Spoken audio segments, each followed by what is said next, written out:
Hello everybody, welcome back to Commonwealth Flipper. Welcome to the Commonwealth cabin. I've been out here playing with the dogs for just a second before I go inside, hoping to calm them down a little bit. But I got a big topic to talk about today, something I think is really important. I've heard a lot of people talk about it lately, and sometimes it makes me want to cringe, especially because of my personal experience, what's going on right now with my business. Plus, I might be out $359.95 because of a post office mistake. Although I think after going down actually to the post office and talking to them today, I'm hoping that this thing is finally headed in the right direction. Let's go take a look.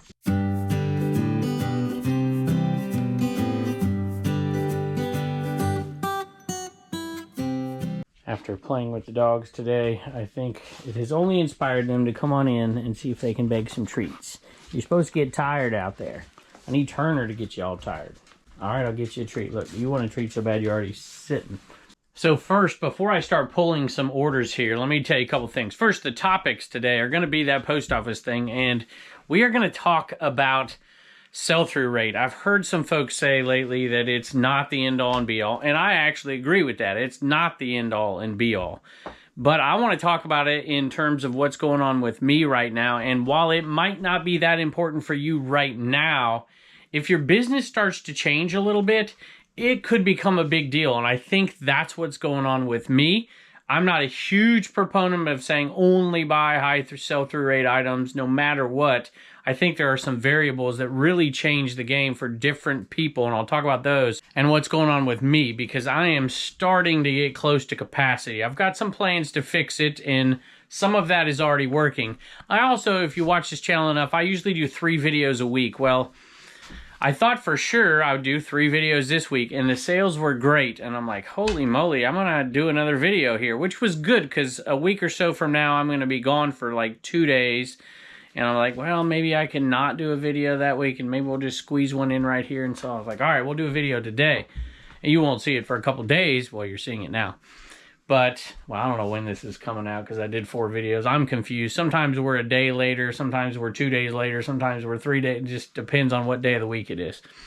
But for me, I thought for sure there'd be tons of sales today because when I made this decision yesterday, there was 10 sales already, and I had sold a few things on different places. And I'm like, yeah, we'll do a video. We'll have enough sales. I don't want to make a 40-minute video. People complain about those. But the sales absolutely turned off. I haven't had a sale since I made the decision. He's eating the number 7 box plastic back there to do this video. So I haven't had a sale in 16 hours, which for me is a long, long time.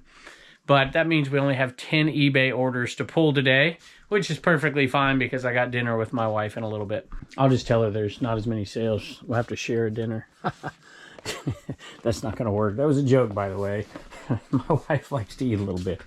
Garmin Dashcam 66W. This one sold for good. So even down 10 sales, but at least one of them is a really good one here. This one sold for $132.95. And I was going to pull some more, but you know what? I'm going to jump off of this one right here because this has to do with an item that I sold that got lost in the mail. Some of you who watch the show often probably remember me selling a Garmin. Not like that. This was a Garmin Alpha 10 handheld GPS tracker. And these go for really good money. I paid $200 for this thing. I bought 2 of them. And I'm like, hey, I'm not going to turn this down. They sell quickly. I know I'm going to make my money back.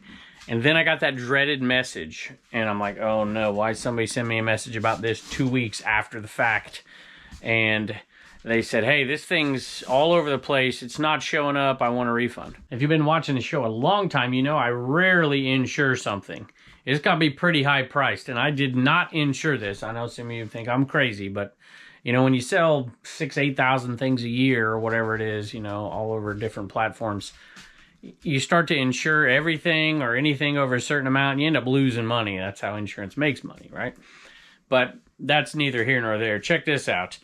August 5th is when I shipped this thing. August 5th. So it's been a while. And it, let's see, its estimated delivery date was August 10th. It went to Bedford, my post office right here, then to Greensboro, North Carolina, then to the next facility, then to Salt Lake City, Utah, and then to Billings, Montana, And the next time it showed up tracking was in Roanoke, Virginia. Which, if you don't know where that is, it's about 40 miles down the road right there. 30 miles down the road. And then it went from there back to Greensboro, North Carolina. Next facility in transit. Salt Lake City, Utah again, a second time. Then a different facility in Utah. Then Billings, Montana again. So it got to Billings again. And then it came all the way back to Bedford, Virginia again. Crazy. And then next on to Greensboro, North Carolina. And it says it's in transit and has arrived in Salt Lake City, Utah again. And now it's departed. It's departed the facility. So I don't know where the next one is. I'm hoping it's Montana, and I hope it gets delivered this time. But what I did this time, it's a little bit different. I actually went down and took the tracking to my post office. They were incredibly nice. And the lady was super sweet and took a long time and even sent me pictures of the actual item as to why it came back the first time and why it went back out without me knowing it, because it was at my post office. And I'm like, man, I wish you just would have kept it if there was an issue. But it went out again and then came back again well, it went to Roanoke and then Bedford. But she sent me pictures, and this is something that I don't typically do unless the box is really small and there's something on it or the tape is an issue. I took this label and I bent it over the box. So, if it's a box like this, sometimes those labels don't fit really well. And so I'll take that label, I got my little printer, link below, and, this, I don't know what the box was. I normally wouldn't do this. Looks like it fit on that one. But every once in a while, I'll bend it like this, but never on the barcode at all. They tell you not to bend them at all. I'm just giving you a little word of warning. But I've done it thousands of times and never, ever had an issue. Well, she sent me these pictures, and she said, this is the only reason that I could possibly think of why this thing came back. But they said, hey, even though we, suggest not doing that, this is clearly not bent over. You could clearly see the top little QR code thing or whatever it is up there and the return address. You could clearly see everything on there. She's like, I can't believe this hasn't been delivered. And I don't know what she did, but she's back there for 10 minutes. And she told me she'd be very surprised if it didn't arrive this time. But it is certainly trackable. And, if something happens again, I don't know if she puts in a request or if they're just trying to, pass me on to something else. But they said it would get back here. I'm like, whew, okay. So we'll see. That would have been a big hurt because I paid $200 for an item. Sometimes you can stomach it if it's like, a $300 item, but you paid $5 for it. It's like, what am I really out? You can negotiate it in your head and think it's not that bad. But man, paying $200 for an item and losing it would be rough. So I also want to talk about sell-through rate and all of the different factors and give you a little glimpse into my life right now. And I sold a belt, and this is the kind of thing that I don't mind, letting it sit around. It's so small, it sits in that box, but I'm starting to have space issues. And so this is a small Harley-Davidson belt, and it went out on 30% off because I've been really aggressive getting older things out of here. And this was a multi-quantity listing, so I normally don't even really want multi-quantities to go out on 30% off, but I've even started doing that with some because space is becoming an issue. $12.60 plus shipping, size small. Here's another example of a similar item that I normally would not put on clearance because it's a multi-quantity item, but I'm really struggling for space, like in this bin in particular. So I decided to let it go. I pulled this one to the top earlier. I knew it was somewhere right down there. And it's this Power Care 14-inch full chisel professional chainsaw blade. And this one right here, we made good money on these. We sold a bunch of them. There's only 2 left. I'm like, okay, let's just put it out there and see if somebody will grab it. And they did, thank goodness, because that bin, and that didn't make much improvement, but we have got to get through some of this stuff pretty quick. And I'll tell you why in a second. Obviously space, but there's more to it than that. So not a great sale right there, but we're still making profit on it. Same thing with this right here. So we have been buying way more than usual the last couple of months. And it was strategic. It was part of the plan because I knew, well, a bunch of things like Shop Commons is doing well and I can sell more in bulk. And in Q4, we can definitely do lives on Dividend.com and stuff like that. But I also had the goal of really pushing this eBay store and being ready. The last 2 years, I wasn't really ready for Q4, if you want to know the truth. And I felt like I missed out on a little bit of profit by not really pushing hard in Q3. Even though the sales were down, you know, we did a lot with the family. And I did that this summer too. There was 3 weeks where this store was shut down. You probably didn't notice it much on the show because there were some weeks where you have just tons of sales and I'd film 4 episodes, you know, for three weeks in a row and then took that week off.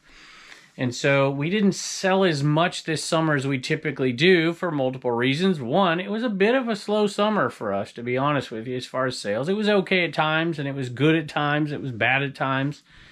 But the biggest part was we were closed for 3 weeks. And so that takes an effect after a while, because it takes a while. Sometimes it sold well while we're on vacation, and then when we got back and turned it on, it stopped selling. It was really, really odd, and today's an odd day with very few sales. I think we had one, like I said, one sale today. 12:06 a.m. and it's, you know, in the afternoon already. So, you know, not a great day of sales here. And a couple of those that came in yesterday were 30% off type sales. But I still have the goal of getting really, really ready for Q4. And so we've been listing like crazy. I was thinking for a time there that we would get to 2,000 listings, which is not something we're typically at. Because basically everything is in this shed or in that eBay cave in there. That's not a ton of space. This thing might look big. It's not that big. So sell-through rate has become increasingly more important to me when I'm out picking or listing on eBay. I mean, look at these bins, y'all. They're full. And there's a couple bins in particular over here that I thought would do well that have really struggled, and so we're looking through them. Even our places where we do clothes, inside and out, are getting full. The plush bin is full. And it's not due just to slow sales, it's due to a ton of listing. And my wife has been listing a bunch lately. The last week I haven't listed a ton, but we're still getting those listings up. And there's, you know, a lot of stuff we can do. We can combine, these are pretty low, they sold well, this is pretty low. We can combine some toy bins. You know, we're getting lower in there. I could probably put those belts somewhere else. We sold off 2 bins of shoes over on shopcommons.net. We've done some things. We sold off a bunch of jeans so we could get different jeans in here, newer, maybe higher end jeans. I've got a bin here that's almost empty now. And the eBay cave is a little bit crowded as well, but we have sold some bigger things lately, that lawn chair. And so I'm really pushing these sales in Q3 to get rid of the stuff that probably won't sell really good. Here's a good example. Let me show you this one. I've had these graphing calculators, and they, for whatever reason, and I've bought some since and they've sold, but for whatever reason, these graphing calculators didn't sell last year. I'm like, this is ridiculous. This is the time of year they should sell. The lower end graphing calculators are really struggling to sell, especially with the power of the phone getting so much better. They're not needed as much, but it depends on what school and whatnot and what they require. And I'm like, I gotta get this thing sold. So we got this one sold. I went in there and relisted it, and I relisted this one, didn't put it on sale. And I put it at a lower price point. It's a TI-83, and they're not great, but I thought maybe with this book here, it might help it a little bit. It really didn't, so I had to put it down where these things should really be at this point, and got 19 bucks plus shipping for it. So because some of these issues, I'm doing 2 things. The first thing I'm doing is trying to consolidate spaces, make more space for things based on some bins being more empty and moving stuff around and stuff like that. And putting things on clearance and looking at those bigger items and maybe delisting those and relisting those at a different price and focusing on those big things. Now, the second thing I'm doing is on the side coming in. I'm paying way more attention to sell-through rate than I ever have before, and I have increasingly paid attention to it over the years. If you watched me years ago, I used to say, sell-through rate, who cares? You know, no big deal. It's a bigger deal now than it was then, because back then I wasn't trying to do as much volume. I had enough space for everything. As long as I had space, no issue. Space runs out and all of a sudden sell-through rate becomes important. And I know some of you are out there feeling that as well, but some of you aren't. So I'm not saying, hey, sell-through rate is the end-all and be-all. There are a lot of items that don't have hardly any sell-through rate at all because nobody has them listed.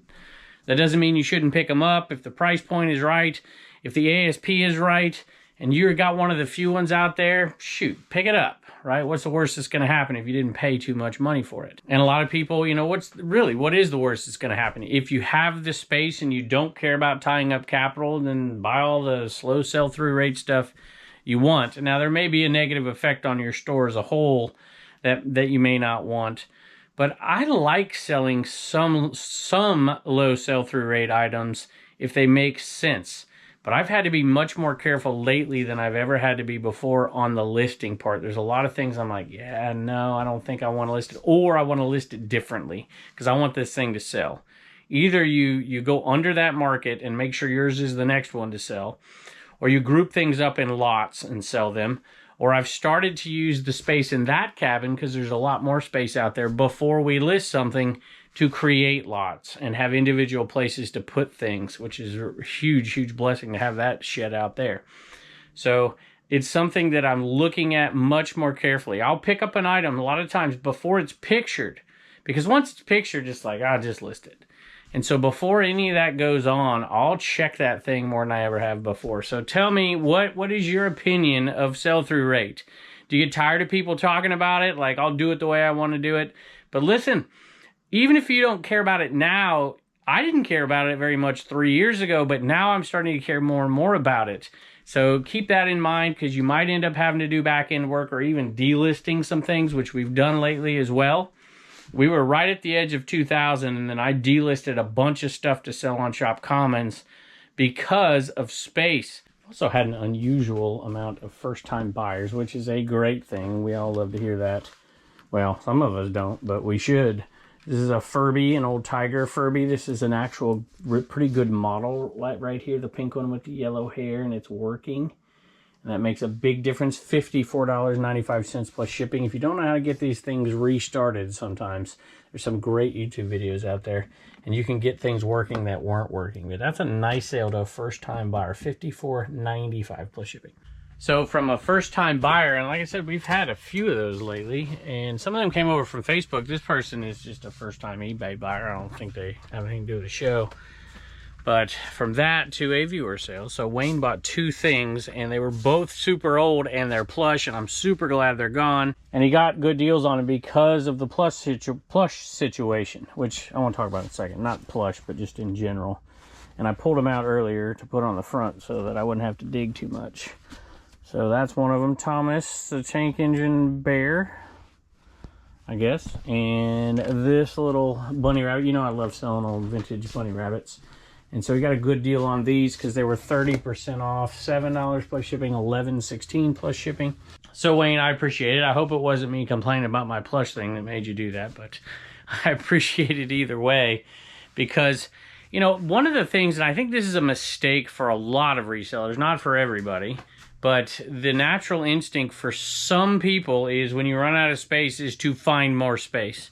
And there is everything in my body and my bones does not want to pay for a storage unit. I'm not going to do that. I live out in the country, you know, so I would add a shed before I did that. But I don't want to add any more sheds, and my wife's going to have my head if I add another shed out there.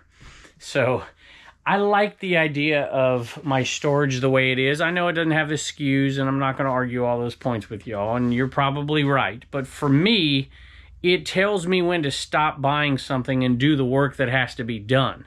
Stop buying plush, and until you sell that, or you start combining things, or you put things in lots, or you sell them on a live show or something, and it controls the overflow. I don't want to live in a life that's just jam-packed full of stuff and it starts to encroach on my daily family life.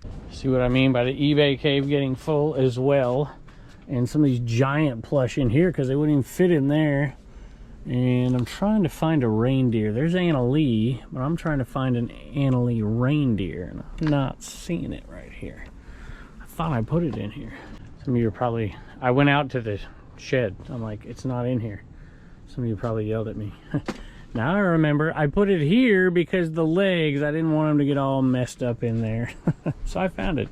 And so that's a big one gone, and it went to Miriam, and it says it's a repeat buyer. So Miriam, I'm going to thank you, assuming that you are a viewer. So how dogmatic about sell-through rate are you? I think, just my opinion, It's becoming more and more important. And if I can't control it in here, then my next step is to, well, I try to control it in here as well by getting things going that have been here for a long time. But then it's to control it out in that other shed. And so I've implemented some things out here like sorting to sell things in lots. And up here, this is mostly live selling stuff that I'm adding to because, not necessarily because of slow sell-through rate, but I know they'll sell for decent money. They're good live selling. This is like the future of Dibdit during Q4 right here. And we're doing lots. We're putting similar things together so that we can sell things in lots. This I actually pulled from the eBay store to put on Shop Commons because I needed more space. And so we're dividing stuff up. Check this out, y'all. You'll see that in an upcoming video. Into, look at what we've done here. I'm in a jacket crisis because we took all the jackets, not all of them, most of the jackets that have been hanging here for this time of year. And now, look at this. It's a Jerry Garcia. I know it's torn up, but check it out. It's liquid blue. Any rate, we've got all these jackets. Now they got to go in there. So I guess I'll say if you want to buy a jacket from me, send me an offer. You might have one because I'm running out of space. And again, more Shop Common stuff as well. And one of my expansions, I have used this shed for listed merchandise, but only for glass listed merchandise. So I have expanded in that, and that's going to get me to the point where my goal is, I know this is a dumb goal, but to get to 2,000 listings, I really focus my goals on how many sales. But for now, I want to push myself to get to 2,000 for Q4. And so the glass is listed, but that's the only thing in this shed that is listed. Plus the cats never get in that shed, so they can't break some of that glass, which is beneficial. Speaking of cats, I see No Name waiting for me at the door. Looks like he's decided just to stay out there.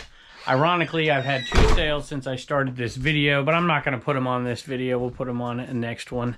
So let me pull a few more items out there, but I really want to know your opinion. Didn't have to agree with me. Don't have to agree with anybody in the chat. What is your opinion on sell-through rate, and what factors influence how hard you focus on it? One of the strategies is to get the items for the next season up before that season hits, and we did it this year. So it helps a lot through the summer months when you don't want to get that stuff up listed in February or March.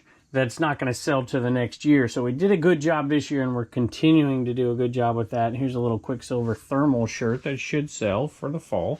And it did, $19.95 plus, what did it sell for? $19.95 plus shipping. You know, what are you doing? What are you doing? Huh? What are you doing? And this one I can read a message for. This one went to Karen. I love watching your videos. I hope to one day be able to quit my job as well and only resell. Well, best of luck. I know that's the dream for a lot of folks, and we are fortunate because of you guys that the dream has come true for us, not just for the reselling side. I say this often. I probably would not have had the courage to quit my job as a teacher had it not been for social media. At this point, whoa, I know I could have done it, but I don't think I would have had the courage to do it back then. Even my Vera Bradley bin is full. And unfortunately, it was a small thing that sold out of it, but at least something sold. And like I said, unfortunately, it was the smallest thing in that bin, although it wasn't too hard to find. And as cliche as it is, y'all, for people, oh, Vera Bradley, whatever, sell-through rate, you know, for us, it's been good, especially if I contain it to one bin. And if my bin's full like this, I'll still pick it up. But it can't be frayed, and it can't have stains. It's got to be good shape stuff. And this bin, the turnover on this bin this year has been terrific for us. So I'm going to keep buying it, and I'm going to keep taking stuff that hasn't sold and putting it on discount because it's been a winner for us. I don't know why. Some people say it just does not sell for them, but with Google Lens now, you can get the name of the pattern into it, and there is a market for this stuff. But you need to buy it cheap, because sometimes they don't go for a ton of money, like this one. This is a little wallet here, and I'll pick them up for $1. I literally picked this one up for $1 at a sale. It was in good shape. It was used, but good shape. And it sold for $12.95 plus shipping. So let me know, how many of y'all have success with Vera out there, or you totally think I'm nuts for picking it up? Like I said, buy it cheap, very good condition, and it'll usually sell. And I wanted to mention, I did have 3 Commons lots we sold out today, shopcommons.net, and this is part of my strategy to get stuff gone too, to make space for other stuff.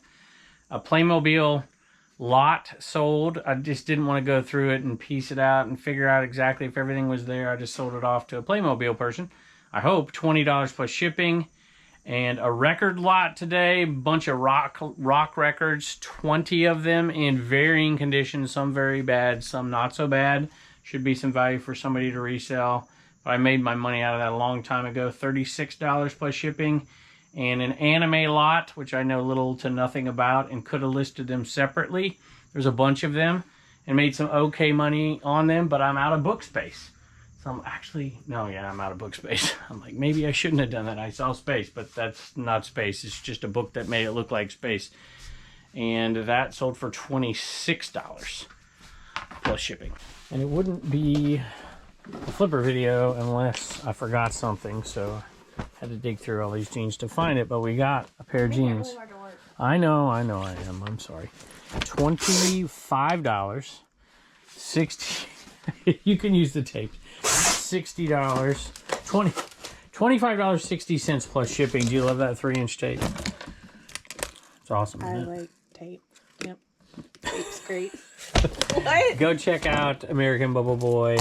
My go-to tape. Oh, the big tape. 5% yeah, I like off. the big To use code Commonwealth. Alright, y'all, we have the entire fam here, except for the cats. You wouldn't take us to the and fair. Bubba. I wouldn't take you to the fair. We're gonna go to the fair, I promise. Not today. Alright, I got Reagan here. Turner's got a joke. You got a Commonwealth comedy for us today? What do you call an old snowman? What do you call an old snowman? What? A puddle. A puddle. Very good. Reagan has something to show you, but I gotta thank some folks first. I want to thank, I got a long list here. Jody, Roger, Tim, Joe, Will and Amy, Michael, VW Treasures, Pamela, Pickin in a Jeep, and Kim. They bought number 3s from us when we did a live over on Commons the other day, and we put some on discount, and they just sold like crazy. I'm like, holy moly. So anyway, but Reagan's got a little announcement. I hope to get these out by the time this video posts, and I don't know if we're going to post them on CommonwealthPicker.com or if we're going to post them on Dibdit yet. So check it out. Tell them what they got. It's these little, like, black lights. It's a little keychain black Yeah. light. Do we have any? Why then? I don't even think we have any uranium glass in here, do we? Anyway, it'll light up your uranium glass, and it's so tiny out there. What are you laughing at? It'll light up, and you can just wear it on your keychain or put it in your fanny pack. And so what she's been doing is taking these stickers off. By the way, shout out Dusty Box Treasures. I totally stole this idea from him, but I've been thinking about it for a while, ever since I saw Tim sell one. And I have one. So shout out, go follow him on Dibdit and wherever else you can find him. Comment below, my friend. And so there you go. And I've so you done got about, one? I don't know how many there is. Probably like, it's over 100. I know 50 that. or so, 100 of them. Probably about And so you can have one of these on your keychain, see? Look at that. And you can have it out there when you're picking so you can test the glass to see if it glows. Look at her working. And I'm going to pay her a bunch of money, so hopefully somebody buys them. Anyway, thank y'all. Thank you, Reagan. You're welcome. Bye. And don't forget to get your sticker at CommonwealthPicker.com. All right, y'all. So a slow day for me for some eBay sales, but that's okay. Looks like it started just in the last hour to pick up a little bit, which is really cool. And I just want to say thank you, everybody, for stopping by and listening to me and putting up with my animals and my kids and all that. But now I got to go eat dinner with my wife before she gets mad at me. So thank you for dropping by, and I can't wait to see you next time.